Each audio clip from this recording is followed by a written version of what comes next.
What you're about to witness is real. We've recreated it through animation for one reason: to protect the victim's identity. I tracked my wife's phone to the Four Seasons, the same hotel I'd booked to surprise her. She told me she was in Dallas for work. She was 3 floors below my suite. Valentine's Day, 2019, married 8 years, 2 kids. I thought we were solid. I'd planned this romantic getaway for weeks. Sweet, roses, champagne, everything. Then she said she had to work in Dallas that day. Bad timing, we'd celebrate later.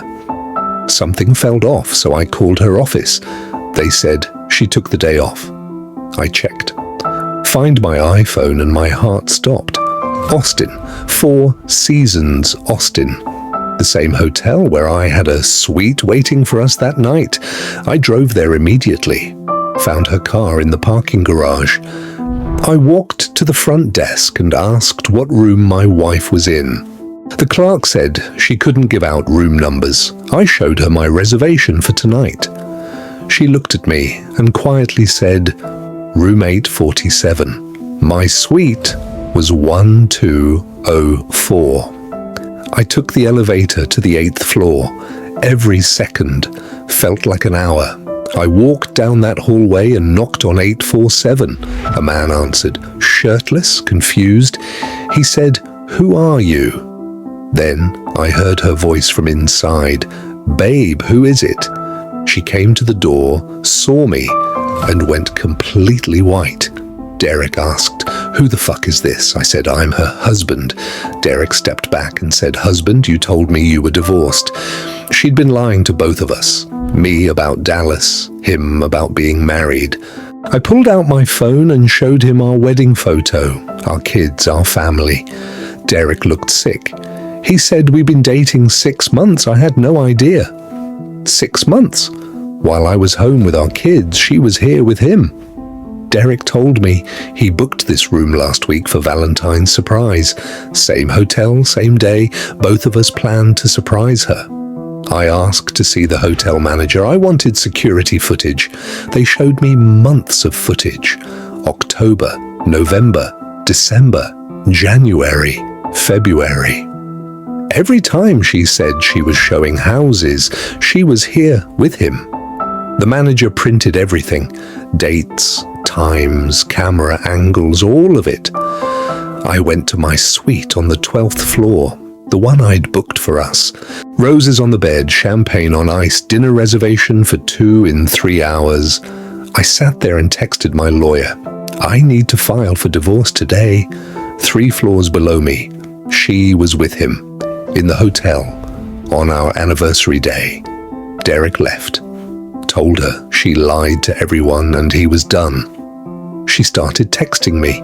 "Please let me explain. Think of the kids. I'm sorry." I texted back once. "Don't come home. Locks are being changed." I called the grandparents and told them to keep the kids tonight.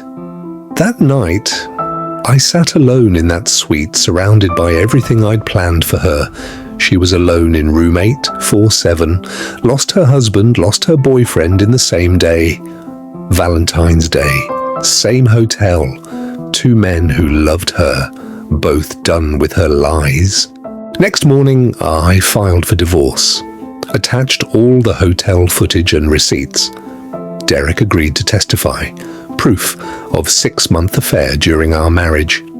The judge saw everything, the lies, the pattern, the evidence. I got primary custody.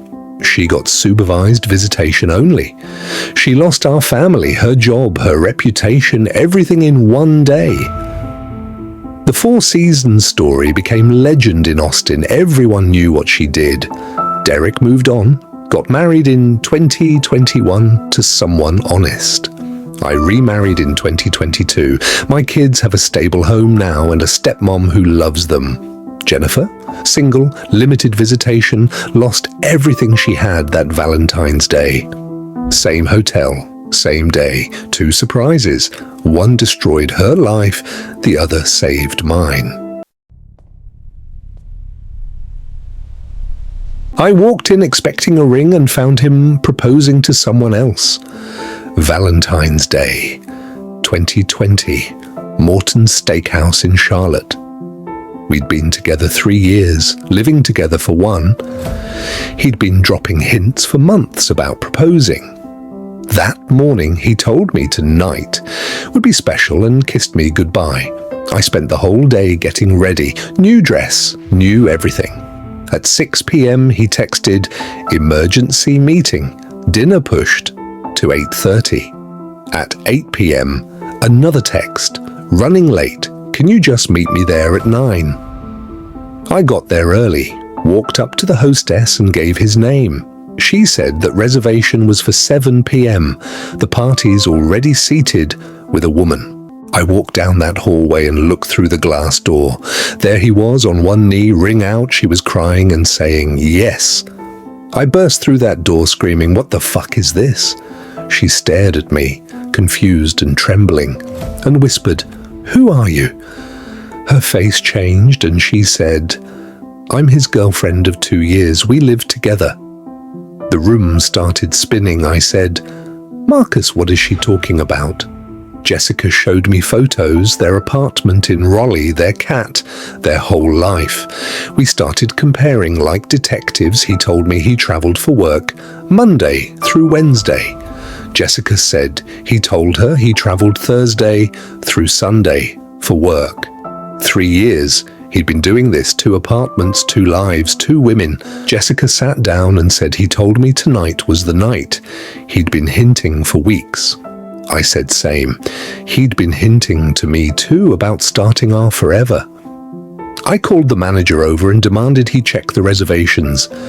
He came back looking sick. 2 reservations, Marcus Hayes, 7 p.m. and 9 p.m. Same restaurant, same night, Valentine's Day, 2 hours apart. He planned to propose to both of us on the same Valentine's Day. I screamed, "Show me the receipt. Show me the fucking receipt right now." Tiffany's, February 10th. 2 engagement rings, $18,000, both our names. He bought both rings the same day, same jeweler, 4 days before Valentine's. This man planned 2 futures, 2 weddings, 2 wives, all fake, all lies. I walked right up to him and said why, and he said, "I love both of you." Jessica said, "You were going to marry both of us? What was your plan, Marcus?" He actually said, "I thought I could make it work, marry both, keep the travel story going." Bigamy, he was planning actual bigamy. 2 legal marriages. He genuinely thought he'd pull this off. Jessica's parents were waiting at her apartment for engagement photos. She called them crying. My mum had champagne chilling. My sister had balloons, I called them, and said, "He's a fraud." Marcus tried to leave. I blocked the door and said, "You're not running from this." Jessica looked at me and said, "Let's leave together." And I took her hand. We left him, standing there with 2 rings, 2 receipts, and a room full of witnesses. In the Uber, Jessica asked, "Can I come to your place? I can't go home." We got to my apartment, our apartment, and just started packing his stuff. Every photo, every gift, every lie into boxes and bags. We carried everything down to the parking lot and threw it all out. I called a locksmith for my place. Jessica called one for Raleigh. By midnight, he had no home. Next morning, we posted everything online, screenshots, receipts, ring photos, his double life exposed. By noon, it was viral. Charlotte was trending. His finance firm saw it and fired him.